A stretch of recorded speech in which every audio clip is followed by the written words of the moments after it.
Hi friends, இன்றைக்கி Pandian store பார்ப்போமா? பார்க்குறதுக்கு முன்னாடி சின்ன ப்ரொமோ போட்டிருக்காங்க, அதையும் சேர்த்து பார்ப்போம், வாங்க பார்க்கலாம்.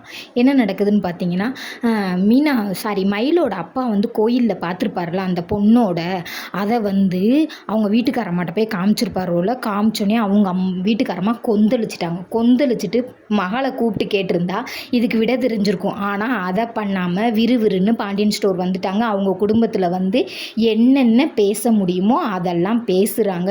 பேசினோன்னையும் அப்போ தான் சரவணன் உள்ளே நுழையிறாரு. நுழைஞ்சோனையும் நீங்கள் என்ன ரவுடித்தனம் பண்ணுறீங்களா, வேறு பொண்ணோட சேர்த்துக்கிட்டு என் பிள்ளைய ரோட்டில் விழாமல் பார்க்குறீங்களா, அப்படி இப்படின்னு வாய்க்கு வந்ததெல்லாம் பேசுகிறாங்க. ரெண்டு பேத்துக்குள்ளேயும் பேச்சு வளருது. வளரையில் பார்த்திங்கன்னா மயிலோட அப்பாவை கை நீட்டி அடிச்சிடறாரு சரவணன். அதை அடித்தோடனே அதே நேரத்துக்கு மயில் பார்த்துறாங்க.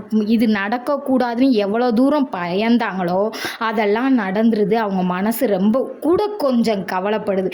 வயிற்றுக்குள்ளே பிள்ளை இருக்குது, அவங்க கஷ்டம் இல்லாமல் இருக்கணும்னு அவங்க பெற்றவங்களுக்கு தெரியலைங்க. அவங்க நல்லா இருக்கணும்னு நினச்சா இந்த பிரச்சனையெல்லாம் பண்ண மாட்டாங்க. அவங்களும் எவ்வளவோ சொல்லிட்டாங்க, கேட்க மாட்டாங்க.